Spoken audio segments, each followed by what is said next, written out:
gusto estar en este espacio, que ya se ha vuelto un espacio frecuente, afortunadamente, entre el gremio, la autoridad electoral y los especialistas en el tema, aunque en el origen no fue tan fácil como ahora fluye la conversación. Y me va a tocar a mí hablar un poco desde el lado odioso de la autoridad electoral, en donde reforma tras reforma al IFE, entonces ahora al INE, el legislador le ha ido atribuyendo más y más responsabilidades y junto con ello más y más sujetos regulados. ¿Quién hubiera imaginado que el gremio de quien trabaja el esfuerzo demoscópico iba a terminar siendo un sujeto regulado por la autoridad administrativa electoral? Pero bueno, la historia de la vida política en nuestro país y la democracia en nuestro país nos ha llevado hasta este momento. Y decía que estos espacios al principio no eran nada sencillos, porque pues obviamente a cualquier gremio le metes una regulación adicional, pues el arranque no es fácil, pero creo que lo que nos hemos venido dando a lo largo de los años, creo que en este caso, si bien no con el alcance que todos hubiéramos querido, es producto de un esfuerzo, de una conversación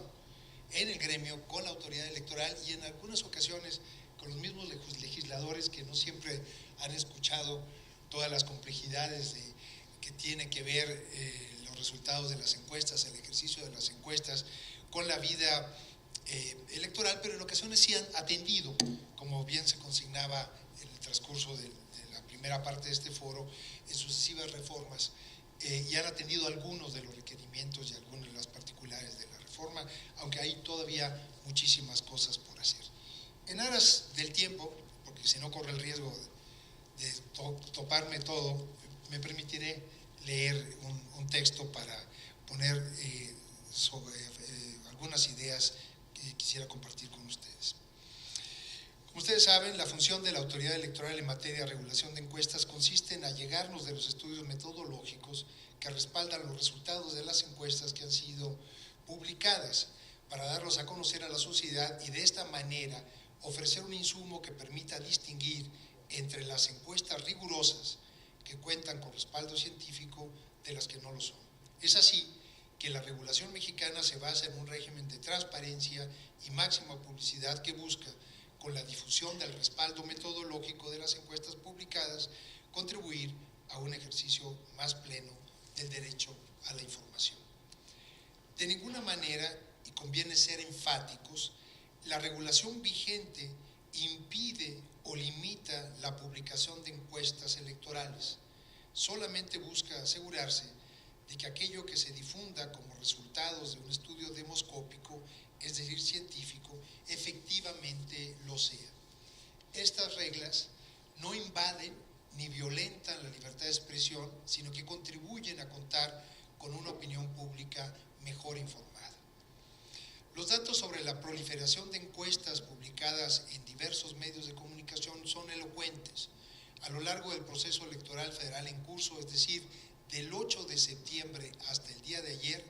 el Instituto Nacional Electoral ha detectado 321 encuestas originales, es decir, que se han dado a conocer resultados inéditos sobre la preferencia del voto por distintos cargos federales de elección popular. De ellos, de los 321, 256, el 80%, son encuestas que refieren a la elección presidencial, 57, el 18% para senadores y 8, el 2% para diputados federales. Aquí conviene aclarar que son la publicación de encuestas sobre la elección presidencial. Frecuentemente se difunden resultados de otras elecciones asociadas a los datos de las presidenciales. Para identificar estas publicaciones, la Coordinación Nacional de Comunicación Social del INE monitorea de manera permanente 524 medios de comunicación impresa, de los cuales 93 son nacionales y 431 son locales. Por cierto, hoy en la mañana Marcelo Ortega hablaba de 43 encuestas nacionales publicadas. Nosotros tenemos identificadas las 321, seguramente será la manera en que Marcelo agrupa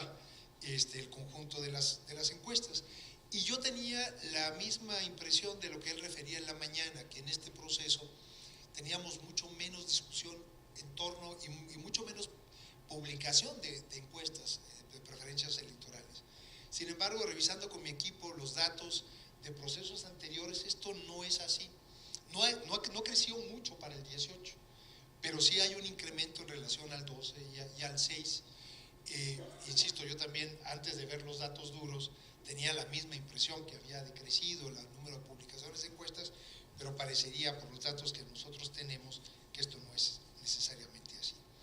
Si bien el número de encuestas que se publican en medios impresos es vasto, hay que decir que la difusión de este tipo de estudios cuenta con una amplia difusión en diversos medios de comunicación electrónica. Incluso, creo que no es exagerado afirmar que el impacto que tienen las encuestas en la opinión pública ya no se restringe a lo que se da a conocer a través de medios de comunicación tradicionales, radio, televisión, prensa escrita, sino que las redes sociales han cobrado un rol preponderante en esta narrativa de cómo se van configurando las preferencias electorales a lo largo del proceso. Si bien la autoridad electoral monitorea solamente medios impresos para identificar encuestas que se publican, lo cierto es que todo aquel que difunda por cualquier medio, así dice la ley,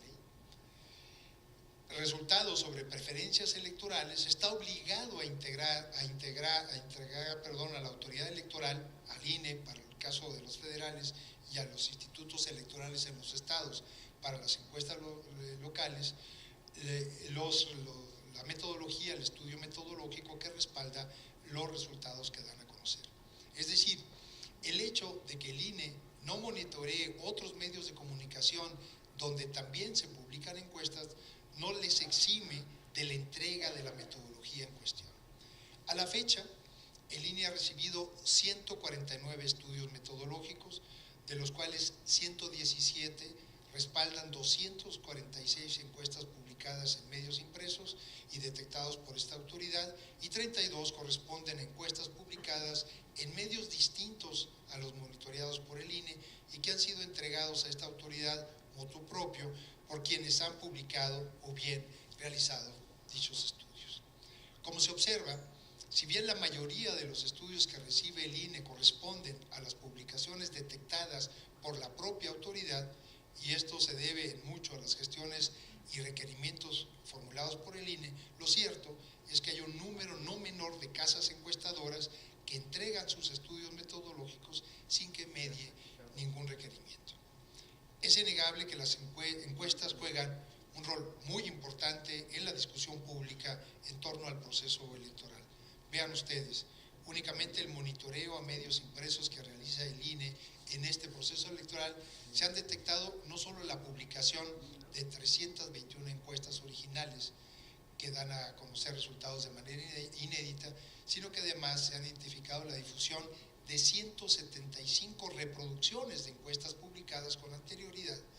y 1.500 citas o referencias a este tipo de estudios, principalmente en artículos de opinión y editoriales. Es decir, se publican muchas encuestas, pero además la repercusión sobre la reflexión que generan estos resultados va mucho más allá de la pura publicación. Y reitero, estos datos corresponden solo a la regulación de encuestas que se publican sobre elecciones federales. Los datos revelan que la regulación vigente ha logrado instaurar un contexto de exigencia relevante para quienes publican encuestas para que den a conocer cómo realizan sus estudios, quién los financió, quién los realizó, cuántos costaron, etc. Sin embargo, hay todavía mucho trabajo por hacer, pues hay un número indefinido que pareciera de dimensiones significativas de encuestas que se publican en medios electrónicos, particularmente en redes sociales, y de las cuales poco o nada sabemos sobre quién las realizó, cómo se llevaron a cabo o si existen del todo, porque hasta esa duda tenemos, ya que no hay ningún referente metodológico o más allá al respecto de los resultados que están publicando. Y es muy fácil en un momento extrapolar y pensar que más que de encuestas, se tratan de marketing político y extensiones de estrategias asociadas a determinadas campañas. El tablero del juego ha cambiado, pues lo que hace apenas 6 años resultaba inimaginable, hoy es práctica común. que las conversaciones virtuales en un terreno, digo yo, aún desconocido e inaprensible, adquiere la relevancia de noticia nacional, de verdad pública y se viraliza vertiginosamente. Existe un debate abierto e intenso respecto de la información que transita en redes sociales, el impacto que tiene no solo en elecciones, sino también en todo proceso público, lo que se ha denominado como noticias falsas. La realidad que estamos viendo es que las encuestas no escapan a este tipo de prácticas y hay en las redes una proliferación de encuestas falsas o, en el mejor de los casos, de ejercicios que se califican como encuestas, pero que de ninguna manera pueden catalogarse como tales, pues no cuentan con una metodología ni consideran para su estimación una muestra representativa del universo de personas cuya opinión pretenden medir. El ejemplo prototípico de estas prácticas son los casos de sondeos que se realizan a través de cuentas personales de redes sociales y que, lejos de darlos a conocer como lo son, se difunden como resultados de encuestas, es decir, de estudios de opinión con representatividad estadística y rigurosidad científica. Hay mucha desinformación allá afuera y también mucho desconocimiento. Es fácil confundir a la gente dando a conocer resultados de ejercicios no científicos presentándolos como encuestas. Es más, basta poner una gráfica con porcentajes para hacer pensar que se están dando resultados de una encuesta. De ahí la enorme relevancia de acompañar la publicación de encuestas con la información mínima que permita a quien la consulte saber qué hay detrás de la misma, cuál fue el método empleado para recolectar la información y además todo el respaldo estadístico que debería tener un estudio de esta naturaleza. Como resultado de la regulación de las encuestas, el INE cuenta con, me atrevo a decir, el más amplio acervo documental de estudios que respaldan encuestas publicadas sobre preferencias electorales. En México, desde 1906 a la fecha, hemos publicado una página de internet de manera sistemática, las encuestas detectadas por esta autoridad, los estudios recibidos que respaldan sus resultados, incluyendo sus bases de datos y una información básica. Sin embargo, es mi impresión que este gran acervo estadístico de información que podría dar lugar a muchas reflexiones y calificación de lo que recibimos como encuesta es poco conocido, poco explotado y yo invitaría incluso a que se explote más para justamente contribuir no solamente con opiniones de apreciaciones, sino con datos duros a la calificación de los estudios demoscópicos que se realizan en nuestro país o aquellos estudios que pretenden calificarse como tales sin tener realmente esa calidad. Quiero concluir esta intervención con un último apunte. El cumplimiento de la entrega de la información que establece la regulación en materia de encuestas en México no significa que se trate de estudios metodológicamente cuestionables. La información que están obligados a entregar quienes publican o bien realizan encuestas electorales sirve para que se pueda analizar el rigor metodológico de los ejercicios, pero no garantiza per se que se trate de estudios de calidad. Como aquí lo saben todos los expertos que nos acompañan, los criterios aprobados por el INE para la entrega de información surgen de una amplia consulta realizada al gremio de encuestadores en nuestro país y además son congruentes con los criterios